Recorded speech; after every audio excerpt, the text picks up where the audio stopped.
Yeah, I'll just sit down and just like start feeling gay photo shoot. What is happening? People of the YouTube are back with yet another Inside the Process Friday upper session on the morning. Upper B for me and upper B for you as well. That is indeed. Yep. Usual chit chat, usual sort of tips, cues, and kind of topics of discussion that will arise throughout the session. We're just about to get started on with a lateral raise. Took a load increase on here last week, so we're not taking another one this week. We're being smart with Brandon. How are we doing? What are you saying? How are we doing? I'm doing very well, mate. Same place, same shenanigans, just a little bit better than last week. As the goal this week. Looking forward to today's session as always. Early in the morning, early Friday up session. The sun's out. It's getting a bit chilly as well. Yeah, winter's coming. That's good, winter's mate. coming, That's good. Hoodie season in the gym. Looking forward to. Yeah, big goals this session. Actually, what are your goals this session? Long-term goals. Smith machine. What's like your goal in that? Just tackle off 2 plates first. 2 plates first. Yeah. I think it is so important having big goals. Yeah. Like for example, I was like 2.5 plates, but like my first goal was at 2 plates. But like, to me, I have those mini milestones, and like you just get fucking excited. Yeah. As you were mentioning, like it gamifies it. yeah. We were talking about this in the podcast as well, right. but even like when we're coming here, you were saying like you're just fucking excited for this session. Like those big movements, just setting big goals, getting fucking strong. As you said as well. Exactly, mate. Exactly. Yeah. Need to grow a chest.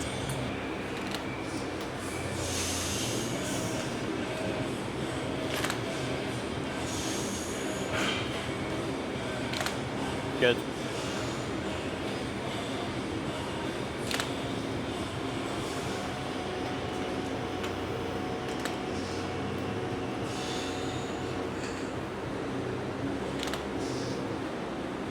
Nice, that's good in. Yep, and again.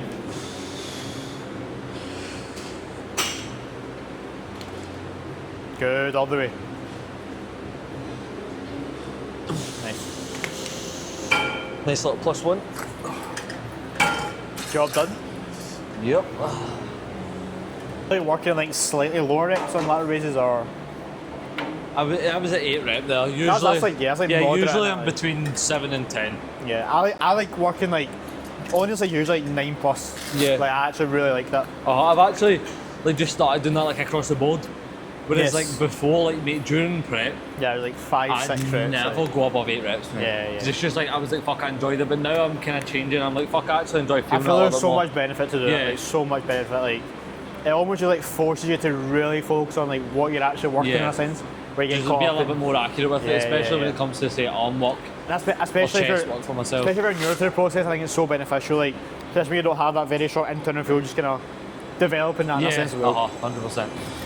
Now, with the lateral raise, literally the main cue that I'm thinking about, again, when it comes to like cues and what you're thinking about during the sets, especially if a set's like newer or you're maybe not as experienced with it, going into the set and during the set, you might need to be a little bit more sort of conscious of what you're actually thinking about, be a little bit more intentful with it. But over time, as you sort of solidify those habits and cues, and the more you do it on a weekly basis, the more sort of normal it becomes, and you know you don't really have to think about it as much. And it can just become second nature in a sense. Yeah, that's why it is very important, and why I'm a big advocate of same exercises, same sessions every single week to develop that sort of skill acquisition there. So the main thing I'm sort of thinking about here is literally just thinking about keeping my hands like pushed out in front of me the whole time, like literally keeping them as far away from my body as possible as I'm coming down and as I'm coming up, and just that. I think when you come off that set, your delts just feel like they're fucking exploding, and you come off the set feeling that job goddamn done. Like especially towards the end of the set, it's like trying to just keep your body still on the benches. And that's why I'm a big fan of lying down, sitting on a bench, etc. Because you have that kind of back pad to sort of keep that stability there and improve stability, more force output, more out of the set. Simple as that. I think on the topic of, because obviously we came in here for context, and the tunes that we're playing were dog shit. They were. What music do you listen to? What do you tend to swing me? I'm so like, I could be anything. Honestly, like, genuinely the main things, like, see if it's just like a normal session, like... I'm going to check if my mic's actually still on. Oh, good. For like a big set, it'll be something that's obviously a little bit like emotional, like gets me angry, sad, or like tap into those emotional feels. But in general, see just general music that I just enjoy. Like you're just like good vibes in the gym, you know. Sometimes I'm even just singing to myself in between sets, you know what I mean? Just like enjoying myself, you know what I mean? That's kind of what I like to listen to. But a light attention set, it has to be Lana Del Rey. I don't know what it is. It's like a ritual when I do a light attention set, it just has to be Lana Del Rey. Yeah. That's what I've been a little bit less like particular with my music. Yeah. Like, I used to be like, this set, I need this song, you know. Like you'd know what your top set song was for each set, like going into the session for like your big sets. That is good, but eventually I'll get like it loses its novelty. Yes. 100%. Songs lose their novelty. Yeah. There's only so much you can play the JP audio. Like That is very true. The one, you know, the one I'm talking about. Yeah, the JP audio. The JP It's audio. with the what's the background song? What's that called? Something can't- irrepressible. Oh fuck knows. Yeah, but it's that is a good audio tuber. God man, I can't even string a sentence together. Yeah, we're both as bad as each other, man. Yeah. I got an A1 in English, which is an A plus. That was my only B in school. Was That English. was your only B? Yeah. Fun fact. I got 3 A's and a B at higher. Yeah, well, you do 5, don't you? Well, I done 4 hires and then refereeing. Yeah, I got 4 A's and a B, and a B was English. Yeah. I think. Smart cookies, eh? Smart cookies. Yeah, listen. Inside the intellectual process. How you do anything is how you do everything. Do you actually believe in that? I do. Like to a certain extent. But I do. Yeah, 100%. Like an example is right. Let's say like your room is a fucking mess. Yeah. Like, your head's a fucking your mess. head's as a well. fucking right. Like, Yeah. No, I agree. Like how you do the littlest of tasks, I think it does.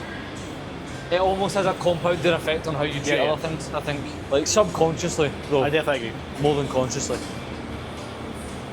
Now, when it comes to prioritising those lagging muscle groups, I feel like a lot of people maybe approach it in a sort of running before you can even crawl sort of approach, in a way that they almost just look straight to more frequency, more volume, placing that at the start of the session. And yes, these are all, you know, great ways of delivering more stimulus, higher quality stimulus to the intended muscle groups.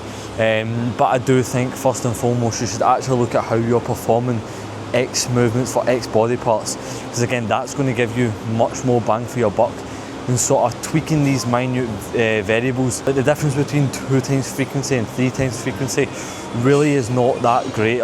It's really not that great in the grand scheme of things.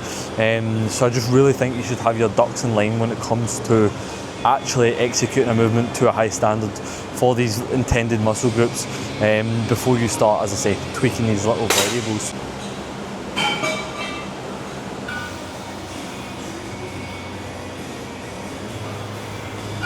Serotonin.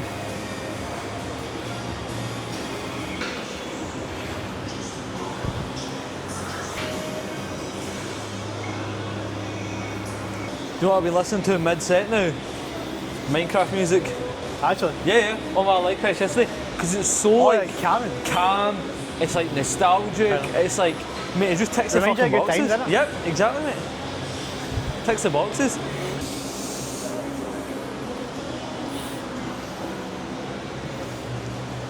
That's good, let's go. Good first rep. Easy, let's go in. Good. Nice. All in the chest, let's go. And again.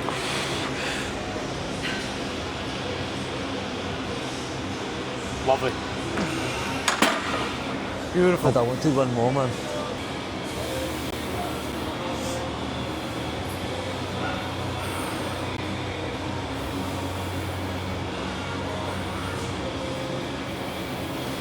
Let's go then, mate.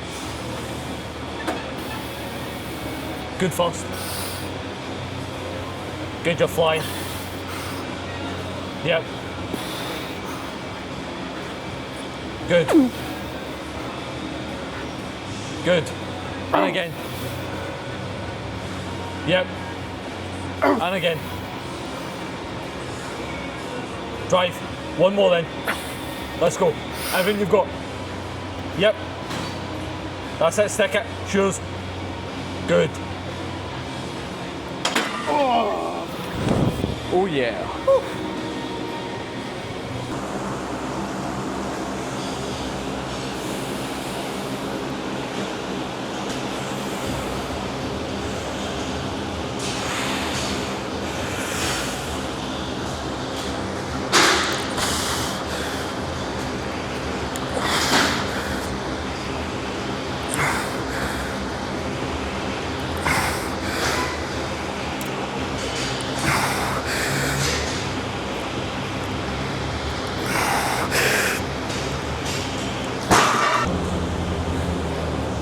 Now, as I said earlier on about prioritising weaker muscle groups, this is what I mean here. Absolute textbook execution here. And again, that almost, when you pair that with the increased weekly volume or increased volume across the training rotation, increased frequency, placing it at the start of sessions, like, this is the stuff that adds up. But this is what has to come first, in my opinion. How you're executing a movement, the intensity in which you're executing the movement. Can you compose yourself so that you can almost unlock extra reps towards the end of the set? This stuff comes first before frequency, because at the end of the day, frequency and more volume of mediocre work isn't really going to do much in the grand scheme of things.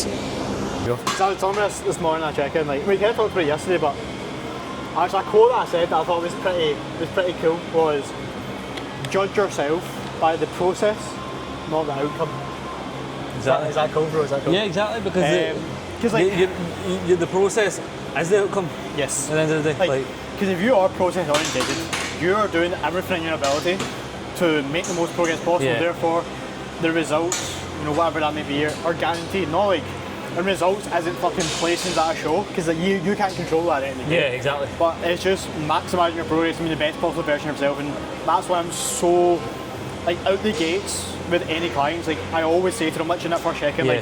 right now, over the next couple of months, the primary goal, and it always will be, but more so at the start, is the process. Yeah. Improving the process, and the 100%. results will come from that. Yeah, it's like you almost need to engineer into a client's head, like, to almost think long It's term. changing their perspective. Yeah, exactly. it's And actually- that's a different thing about coaching as well, because I often say it, like, anyone can write a fucking training plan, anyone Yes. can write a meal plan that ticks boxes That is from a what coaching's about. macronutrient and micronutrient standpoint, but it's actually like engineering a person, like how a Yep. person thinks, being able to manage said person's Yep. emotions and stuff like that. Like, it is a lot more than just like training planning Yes. and diet plan, as I That's say.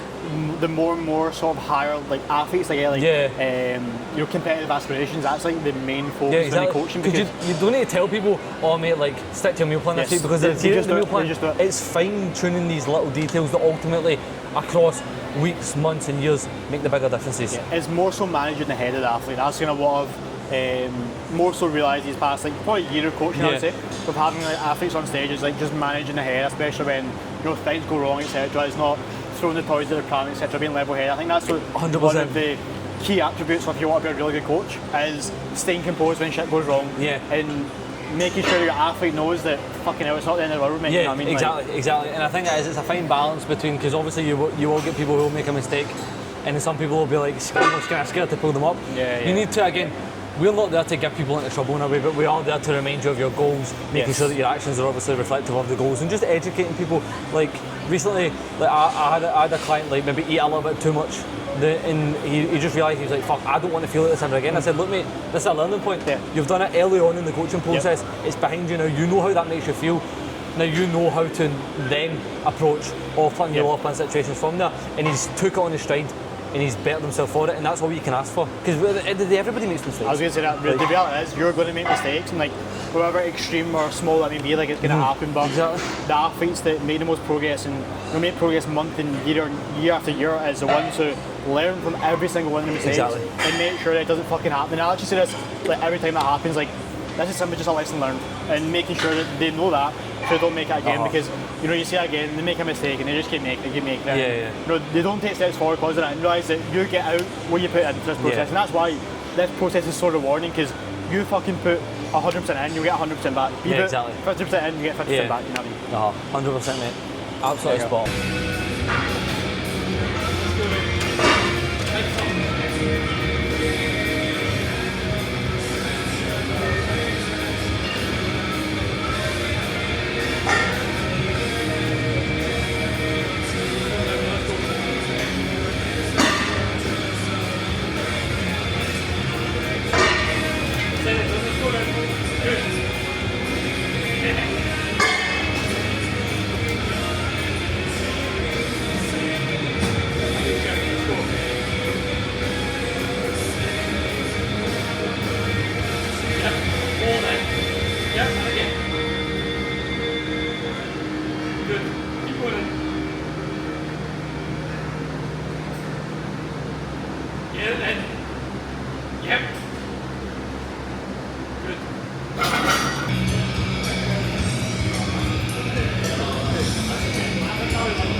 Right, people. Got Brandon Hamilton in the driver's seat here. Yeah, man. Wrapped up an immaculate session, full of progressions. Very, very fun one. Very, very long one as always. But listen, we enjoy it. Innit? Fun and long, just how we like it. Fun and long, just how we like it. Ouch. Ouch. I'm more of a low rep type of guy. Beyond the process up here. Listen, we should get beyond the process back again. What I was thinking is we should do some activity at Christmas time. Go-karting, mate. Go-karting. I'm so gutted you can come, by the way. I would actually fucking Yeah, do that. I know. We should do some form of activity and get Evan to film it. No, that should be a good laugh. How good would that be? That'd be such a laugh. How good would that be? So if you've got any inspiration with regards to what activities we could do, whether that be go-karting, don't say bowling, bowling's boring and that. And Josh is meant to be the really good one, but I dicked Josh last time, remember? Yeah, So give us something better than that, and we'll get that recorded. We always spoke about like a barbecue actually at Noah's house. Could you imagine how good that would be? We videoed that for YouTube, like, and it's just like the boys were barbecuing and shit, we're just fucking about, playing the PlayStation, like. Like we did at Christmas. Yeah, we did that at Christmas. We just went round to Noah's, ordered the Chinese. I ate like half of it. I was between my pre-prep diet and prep. Why did you have it? My appetite. Oh. Like 10 weeks into a push-up, my appetite had crashed. It's because my meal plan was fucking tragic. But anyway, that's what we did last year. We played a little bit of the PlayStation. You were like sweating it on poker, weren't you? That was fun. That was my first time playing poker and I Lost a lot of money. My first time. Listen, mate. Imagine beyond the process at the casino. I've never been to a casino. Neither have I, mate. I feel like is a casino kind of regarded and like it's something silly to do? Yeah, well, obviously it's something silly to do, but when people see that and be like, "Oh fuck, they're out at the casino." I don't think so. No, it's just about laughing at like. Because like we're not going to fucking. But we put on like minimum bets. You know what I mean? Like, Yeah. But then when we lose it all, we need to get it back, and then that's when we'll start putting on more, and that's when they'll take us. They will take us all the way. But I want to wrap this YouTube video up here with a little bit of a shit talk. What we're saying to the people. Thank you for watching, as always. as always. Brandon 10, reject weakness top, reject weakness shorts. I was actually scared that Lewis was going to wear the same top today. Yeah, I've got the exact same fit. Never mind just top. I've got the top and the shorts. The shorts, yeah. Yeah. Shout out Reject Weakness, shout out Dean for hooking me up with the shorts. Big Dino.